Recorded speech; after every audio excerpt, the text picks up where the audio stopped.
Chris Griffin is one of the most innocent characters in Family Guy, a trait that can lead to some of the funniest moments on the show. Let's look at the 10 times Chris's innocence got him into hilarious trouble. Our list starts with Chris getting invited to a birthday party by Barbara. During dinner, he talks about it with his family and tries to get some ideas from them on what gift he should buy Barbara. Chris gets Barbara perfume, but he messes up dearly when he sprays it on her eyes. Ow! My eyes! You're beautiful! Ah, just get away from me, Chris! Chris's cluelessness is quite amusing.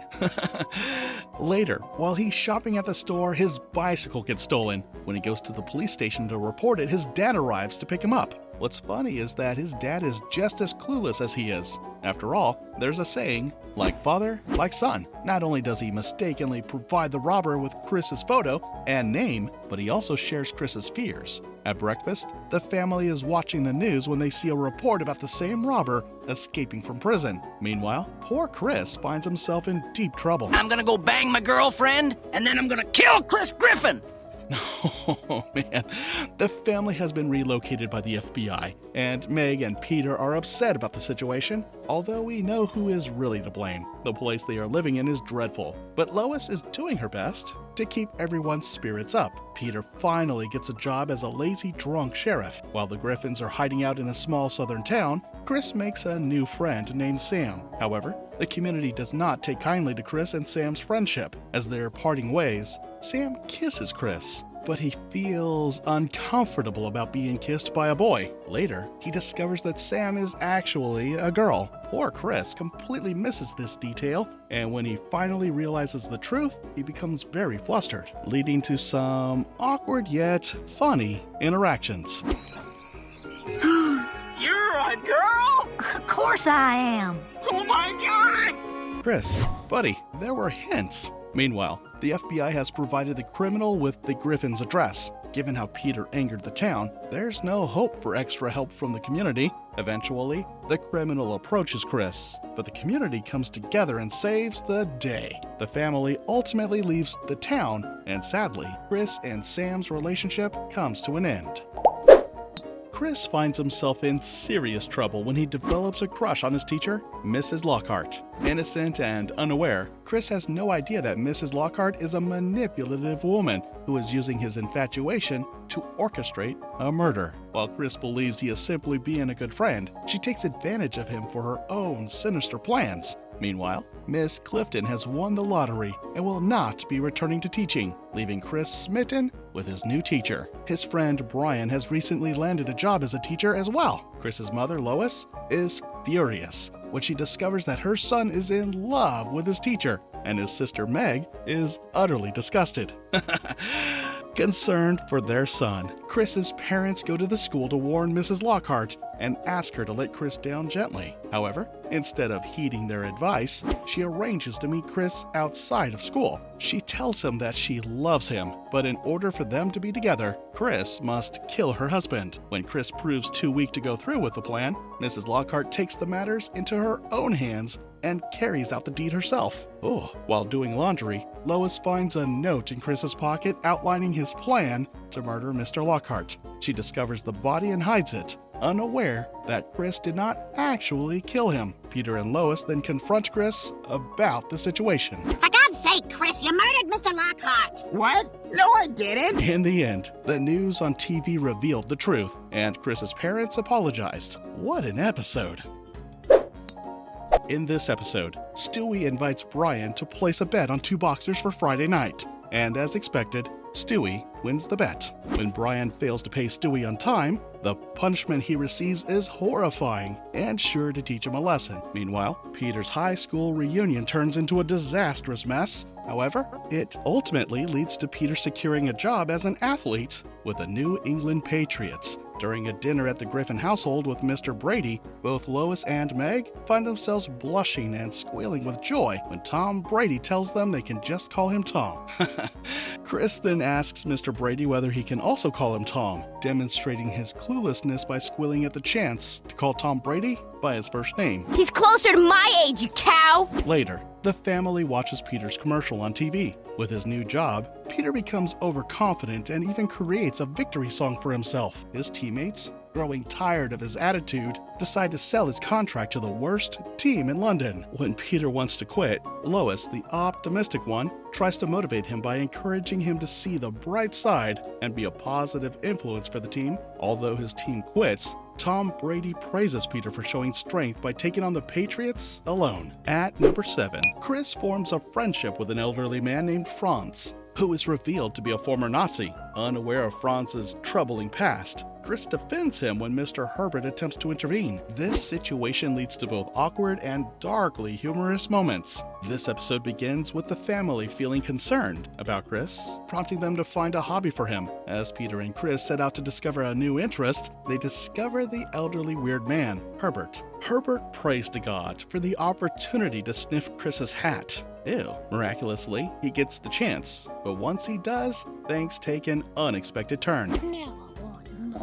Chris and Peter try using stamps, but it doesn't work out. Instead, they decide to go to a bar, but Chris is not allowed due to his age. Peter, however, comes out drunk. While they're outside, Chris notices a puppet store and becomes very interested. The owner of the shop, a man named Franz, welcomes him and shares all about puppets. They play with some puppets and Chris enjoys it immensely. As a result, the two become friends. Later, Herbert visits the Griffin home to inform them that Chris is friends with a Nazi member. He tells Lois and Peter about Franz and claims he knows he's a Nazi because he encountered him during the war. The Griffins decide to invite Franz over since they don't believe Herbert's story. The next day, when Chris plans to meet with Franz, Mr. Herbert tries his best to stop him, but Chris is determined. Peter is also at Franz's home to invite him over for dinner. While looking for the bathroom, Chris accidentally stumbles into Franz's Nazi room. Oh man. Franz then decides to kill them and locks them in the basement. The next day, Lois goes looking for them. Peter and Chris work together to escape, and Mr. Herbert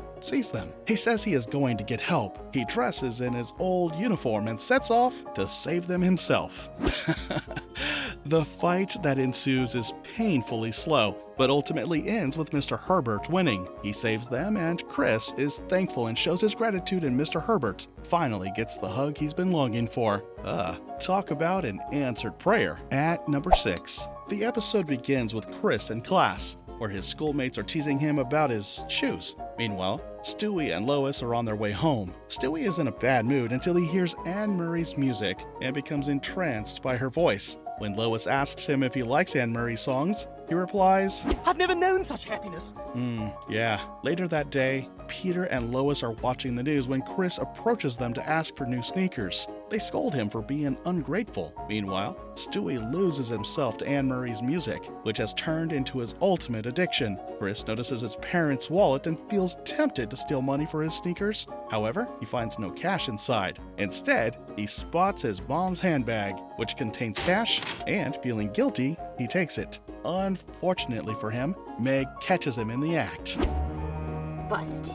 Lois and Peter are at a restaurant when Peter realizes he left his wallet at home. Classic Peter. Never forgets his appetite, always forgets his wallet. He calls his friend to ask him to bring it. Meanwhile, Meg confronts Chris about the money he stole and blackmails him into doing whatever she wants. Brian discovers Stewie listening to Anne Murray and judges him for it. Stewie responds by saying he's going to change Brian's mind about her music. Later, we see that Chris has cleaned Meg's room and completed her homework, yet Meg continues to demand more from him. Stewie puts on a performance of Anne Murray songs for Brian. At the end of the performance, he sheds a tear and tells Stewie that he enjoyed it. Meanwhile, Meg is overworking Chris. When Chris has had enough and tells her she can go on and tell their parents, he decides to run away and stay with Mr. Herbert. We all know how peculiar Mr. Herbert can be. Later, we see Brian and Stewie discussing Anne Murray's songs, but they have a disagreement about their interpretations. The next morning, Lois and Peter find it odd that Chris isn't at breakfast. Meg says nothing about it and insists they shouldn't worry. Meanwhile, Stewie and Brian have gone to visit Anne Murray herself. Stewie feels very disappointed to learn that Anne Murray didn't write her own songs. They were actually written by other people. In his frustration, he goes so far as to try to murder her, forcing her to sing her music. Meanwhile, Meg searches everywhere for Chris but struggles to locate him. Mr. Herbert tells Chris to leave. He has been nothing but trouble in the house. Eventually, Meg apologizes to Chris, and he forgives her. We broke up! What an episode that was. A roller coaster of emotions. At number 5, we're visiting a classic episode. The episode begins with Stewie feeling frustrated about the food in the fridge. He decides to confront his parents about it in their bedroom.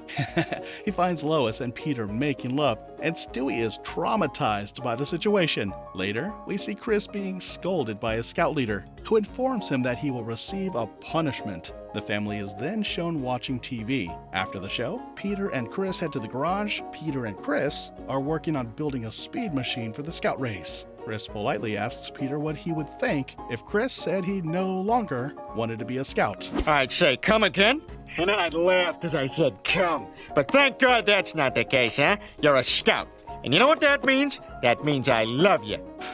Poor Chris. He goes up to Meg's room to ask for advice. Meg suggests that he should sweetly tell Peter what he wants, saying it will make him melt like butter and agree. However, Chris's version of being sweet isn't quite sweet at all. It's more like strange. During the scout race, Peter prays to God that his son will win. Instead of helping, Chris creates chaos and ends up being told he's out of the scout program. The reason? He has been in scouting for 2 years and hasn't earned a single badge.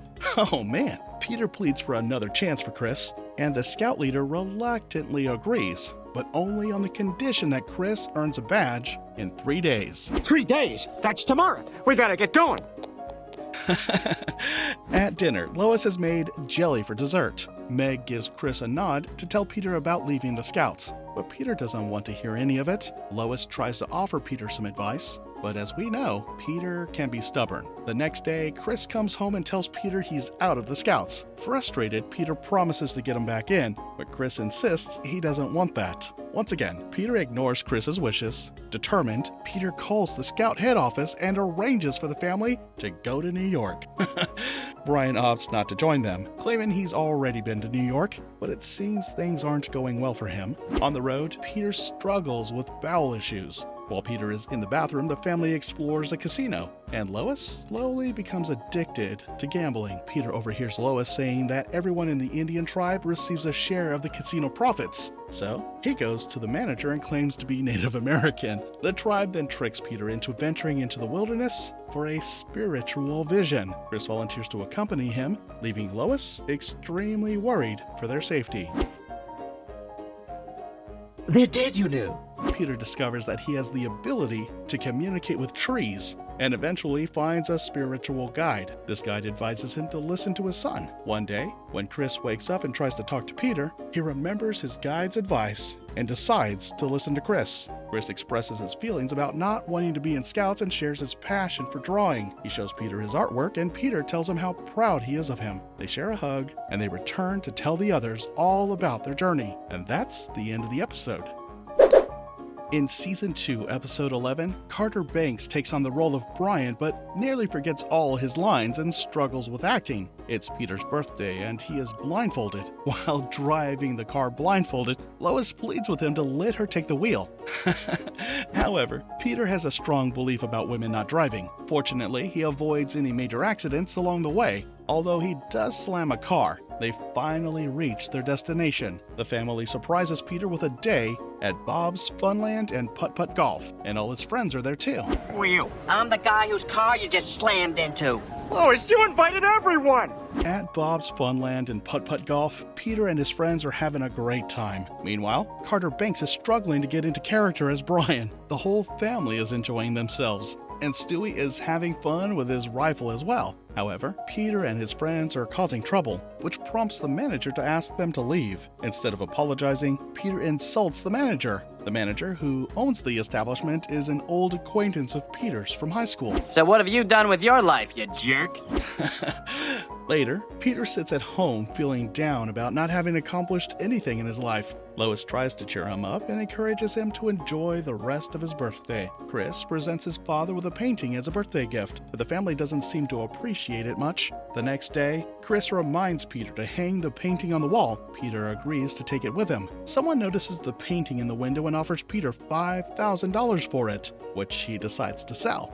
Oh man, Chris feels upset because he created the painting for his father, but Peter reassures him, saying he didn't even want it, and they received a free trip to New York from the buyer, Antonio Monati, who believes Chris could become famous. Brian informs them about how significant an art dealer Mr. Monati is. When they arrive in New York, they explore the city as a family. Mr. Monati takes Chris under his wing to try to transform him into an artist. He completely changes Chris's image and tells him that he will never see his dad again, claiming that Peter is a pig. Mr. Monati insists that if Chris wants to be a successful artist, he must stop seeing his father. Peter then turns his attention to Meg, hoping to transform her instead and make her famous for him. Peter and Meg brainstorm talents but struggle to come up with anything until they discover Meg's impressive whistling abilities. Mr. Minotti, I don't feel like painting. I want to see my dad. Mr. Minotti scolds Chris for it and tells him to keep painting. Meanwhile, Meg quits on Peter, but he tries to persuade her to return, yet she refuses.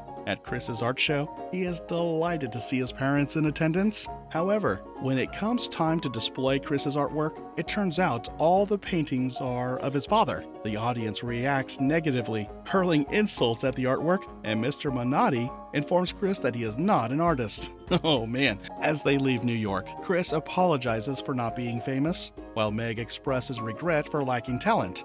Peter reassures them, saying it's okay because he has both of them. At that moment, Calvin Klein approaches and insists on having Stewie as a model, declaring that he is a beautiful baby perfect for the face of his new diaper line. Stewie, in turn, enjoys being the model.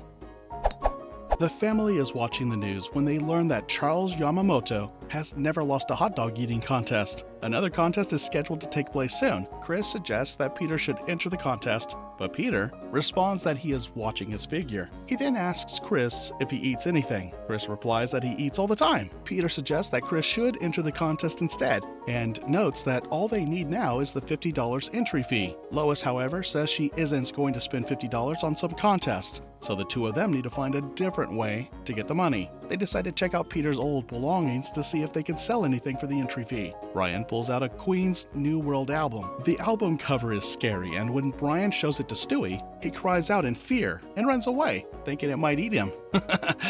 As a result, Brian gives Peter $50 for the album. Here's $50. I'm taking this album. Oh, wow, check it out, Chris. We got our entry fee for the eating contest. Peter tells Chris that they need to wake up at dawn to start their training. However, when dawn arrives, Peter is too sleepy to get up when Chris goes to wake him. Stewie also struggles to wake up. His morning alarm isn't very effective as he finds himself next to the scary album. When he falls out of his crib, Brian laughs and tells him that he was just trying to help him wake up. Later, Brian and Stewie head to the store, where Brian buys some scratch-off lottery tickets. Stewie begs for one, and Brian hands him a ticket. To Stewie's surprise, the scratcher reveals the album cover. Thanks, Carl. Yeah, you're welcome. That was fun. Later, Stewie goes to his room and discovers a mysterious music box. He plays it with suspicion, but fortunately, nothing scary happens. However, he turns around and sees that his entire wall is painted with the album cover, causing him to scream and yell at Brian. At the contest, all the eaters have 10 minutes to finish their hot dogs. When Peter starts struggling, Chris encourages him, and ultimately, Chris wins the contest, defeating Charles Yamamoto. Peter is incredibly proud of him, but afterward, Chris is in so much pain that Lois scolds Peter for what transpired. She points out that Chris is already overweight and informs him that she has signed him up for fat camp. Chris protests, crying out that he doesn't want to go, but Lois insists it's for his own good. Please take me home. I don't want to go to fat camp. Chris points out that Peter is fatter than he is, questioning why Peter doesn't go to fat camp. Lois agrees with Chris and challenges Peter to stay, so they both decide to remain. The next morning, the coach wakes them at dawn, searches their belongings, and doesn't go easy on them. Later that day, Peter shares a story about food with the other campers. Really, Peter? At fat camp? Meanwhile, at home, Stewie contemplates ending his life because of a robot, but is stopped by Brian. Brian comforts him, explaining that it's just an album and nothing more. He then asks for Stewie's forgiveness, and Stewie agrees. At the vet camp, Peter and Chris are struggling. Chris cries out that he's hungry, and Peter decides to lead them into the forest. There, they stumble upon the body of a dead camper, which attracts the attention of the ambulance and other campers. The police begin an investigation and discover that the camper was strangled. Peter mentions that his brother-in-law has a tendency to strangle people and suggests that it could be him, especially since he has a thing for targeting overweight individuals. However, the cop points out that Lois's brother is locked up in an asylum, making it impossible for him to be the culprit. It turns out that Patrick, Lois's brother, has come to visit the Griffins. The policeman Peter and Chris rush home to ensure Patrick doesn't harm anyone. Upon their arrival, they handcuff Patrick, but they soon receive a call informing them that another kid has died at vet camp. They decide to work with Patrick to find the killer, as he has experience with murder. Oh, weird. Through their investigation, Patrick reveals that the killer was specifically targeting Chris. You dishonored me, Chris Griffin. No one has ever eaten more hot dogs than me. Now you must die. Yes, it's Charles Yamamoto, and he's choking Chris pretty tightly. Fortunately, Stewie saves the day by showing him the terrifying album, which causes Charles Yamamoto to have a heart attack upon seeing it. Who knew? A vinyl cover could double as a weapon of mass terror. It turns out that the person who released Patrick was Yamamoto, making it appear as though Patrick had killed Chris. The police wrap up the scene, and in the end, Patrick manages to escape. At number 2, Chris's parents ask him how he did on his science test. He replies that he received a D, which disappoints them. However, they suggest that he might just need a little help. Chris then explains that every time he tries to study, an evil monkey comes out of his closet and scares him. Lois scolds him, telling him that the monkey is not real and that he should forget about it since he is in high school now. He is too real. I can prove it. Peter tells Chris to do better on his science test. In another room, Stewie is watching Hannah Montana on TV when the announcer announces that Hannah Montana is going on tour in town and encourages viewers to call in to book tickets. Stewie becomes extremely excited, but just as he's about to call, the announcer reveals that the tickets are sold out. Brian walks in and mocks Stewie for watching Hannah Montana. Stewie initially lies, claiming he's watching it just to make fun of her, but eventually admits that it's his favorite show and that he really wants tickets to the concert. He begs Brian to help him get them, and Brian reluctantly agrees to assist. Meanwhile, Meg enters Chris's room to see if he wants to practice kissing again, which is a bit weird. Chris brushes her off, telling her that he's so busy because he set up a camera yesterday to prove that the evil monkey is real. Does see some strange things, but nothing that confirms the existence of an evil monkey. All right, it's time to play rough. Chris creates a trap by leaving monkey seeds by his bed and then knocking on the closet door. He successfully catches the monkey and brings it downstairs for his family to see. The Griffins are bewildered, especially when they learn that the monkey can talk. The monkey asks to be untied so he can explain his situation, but Chris pleads with him not to untie the monkey, claiming he is evil. Despite Chris's warnings, Peter unties the monkey anyway. The monkey explains that he has no place to live because he divorced his wife, who was cheating on him with another monkey. This led him to losing his job and falling into depression, causing him to live in Chris's closet for the past 9 years. Meanwhile, Brian and Stewie sneak into Miley Cyrus's show. Stewie is ecstatic to see Miley, but when she is about to kick them out, Brian lies and says that Stewie has cancer, which quickly softens Miley's attitude towards them. The family remains preoccupied with the monkey and fails to hear Chris's complaints. The next day, Chris comes home to announce that he received an A on his book report. However, he realizes that he didn't write the report. The monkey did it for him. The monkey explains that he simply took Chris's thoughts and put them on paper because he had been listening to Chris talk in his sleep for years. That's less creepy monkey and more plagiarism ghostwriter. Chris appreciates this and thanks the monkey. Meanwhile, Stewie and Miley are enjoying each other's company, sharing their lyrics and singing together on stage. Chris and the monkey become best friends. However, problems arise when Chris takes the monkey to a father and son barbecue instead of Peter, which frustrates Peter greatly. Chris Chris shouts that Peter never takes him anywhere, never helps him with homework, and that Peter doesn't care about him. Only the monkey does. Upset, Chris runs to his room. At breakfast, tensions hang between Chris and Peter. Chris insists that Peter never makes time for him, and Peter retorts that apparently the stupid monkey is a better father than he is. They exchange insults and play pranks on each other. Meanwhile, Brian and Stewie discover that Miley is a robot. In an attempt to prove something, they accidentally program Miley to become violent. Lois and the monkey try to mend the rift between Chris and Peter. While they work on fixing their relationship, Brian and Stewie run by in panic as Miley is wreaking havoc in the city. Miley Cyrus, robot overlord? Guess we should have seen that coming from Wrecking Ball.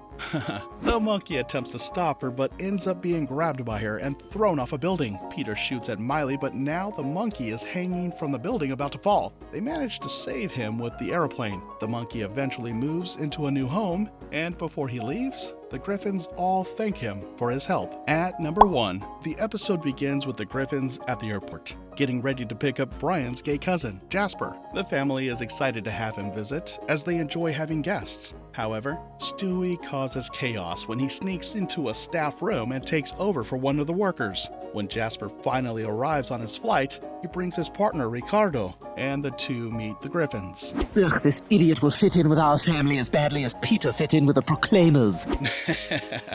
The next day, Chris arrives at school to hear an announcement about a new gold statue of a monkey, the origins of which are unknown, so that's where our tax dollars went. Well, that or Mayor West's karaoke machine fund. The announcement also reviews extreme budget cutbacks that accompany the statue's unveiling. Alyssa expresses her frustration to Chris about the waste of tax money spent on the gold monkey, and Chris feels excited that Alyssa is talking to him. Later, Jasper takes the family out for dinner and announces that he and Ricardo are getting married. At school, Chris asks Alyssa if she would like to hang out sometime, and she agrees. She invites him to the Young Republicans meeting, and Chris happily accepts the invitation. He goes through the initiation process for the club and gets accepted. Meanwhile, the community protests against the money wasted on the gold monkey statue. Brian decides to let Jasper and Ricardo have their wedding at their house without consulting Lois first. Lois expresses her discomfort with the idea of the wedding taking place in their home. Peter reassures her that it shouldn't matter that Jasper and Ricardo are gay. They deserve to get married. However, as they talk, breaking news interrupts them. The mayor has banned all gay marriages. Jasper is devastated by this news, and Brian vows to help his cousin by changing the mayor's mind. On the other hand, Chris has undergone a transformation, expressing his agreement with the mayor's decision. Oh, don't give me that young Republican crap, Chris. Brian starts a petition. Alyssa tells Chris to destroy the petition and she'll let him touch her boobs, because nothing says true love like bribing someone with anatomy lessons. Chris asks Alyssa whether that's a good thing and if he wants it. And Alyssa tells him that he definitely wants it. Lois visits a pastor to seek advice about her struggle to accept two men getting married. Unfortunately, she does not receive any helpful guidance. Afterward, Lois decides to leave with Stewie to stay with her grandma because she doesn't want to sign Brian's petition and does not support gay marriage. Meanwhile, Brian discovers Chris burning the petition. Chris tells him he's doing it so he can finally get to be with a woman. Brian stays up all day collecting another 10,000 signatures for a new petition. He rushes to the mayor's office just before the mayor is about to sign the ban. The mayor tells Brian that he will sign it anyway. And in a moment of desperation, Brian holds a gun to the mayor. The police and news reporters surround them. Lois sees Brian on the news and talks to her parents about the situation. However, she quickly realizes how brainwashed she has been. Lois had a change of heart faster than Peter changes TV channels during commercials. The police decide to send Peter to talk to Brian. Lois also apologizes to Brian and convinces him to come down peacefully. In the end, the mayor decides, due to the distraction caused by Brian's actions, they won't need to sign the gay marriage ban after all. Consequently, Jasper and Ricardo have a beautiful wedding. And that's a wrap on this video. What a load of innocent trouble. Don't forget to like and subscribe for more. Let us know in the comments section down below what your favorite moment was. Until next time,